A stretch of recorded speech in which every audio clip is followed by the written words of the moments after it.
greatest motherfucking YouTuber of all time. The Grateful Dead Nostalgia Bong Hits intro.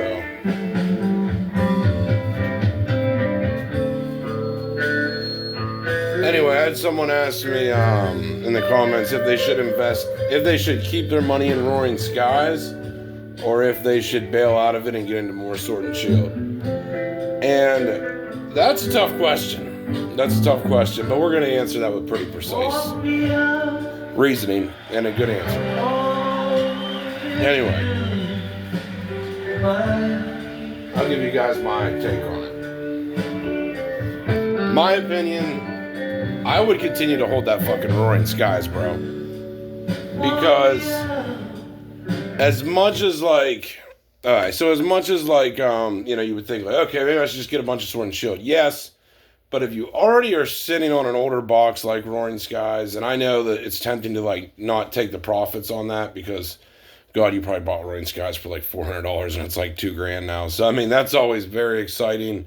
And, you start to get all impatient and, like, fluttery, like, oh, man, it was $400 and now it's $1,900. I better sell that shit real fast now and get my profits. I'm here to tell you, don't fucking do that at all. Continue to hold. X and Y base was like this. X and Y is just getting started. It's not going anywhere. I mean, well, it is. It's going up. But it's not going to, just magically get reprinted overnight. So I would say to continue to hold your Roaring Skies, even though it does seem very tempting to like trade, Roaring Skies off for Evolving Skies booster boxes. And I mean, hey, that might not be a terrible move because Evolving does have better chase cards. But with the age of Roaring Skies, it being so damn old, and Sun and Moon and XY sets being near impossible to get. I mean, you can still buy them, but it's just more difficult. I would say to continue to hold it because there's a probably higher chance Roaring Skies will go to like $3,000 to $4,000 pretty easily compared to Evolving, even though I think it'll do the same thing. Either way, the boxes will sort of do the same thing, so why cash out, take fees, have to meet someone and do all that bullshit when you can just continue to hold what you've already bought and you've already got it at a good price. I would say to just continue holding it. It's an X and Y era box. I mean, God, it's been out of print for fucking, 10 years now, so I mean, yeah, the chances of it going down are very fucking slim. So I would say to just continue to hold. I wouldn't take cash out at all for it. I mean, unless you really need the money, like I say on this channel, unless you really fucking need the money, I would say just continue to hold your X and Y era positions and your Sun and Moon era positions as long as you possibly can, especially if they're booster boxes, because essentially there's not any more that's going to be on the market. And I mean, literally, they're drying up by the day, man. So I would just continue to hold, man. I know as tempting as it does sound to buy more Sword and Shield, I would say just buy Sword and Shield with cash or other things that you have, and keep your older boxes at all costs. I did that, and I'm saying this from experience because I did it with Ancient Origins. I sold it when it like doubled in price, and now it's like double that price I sold it for.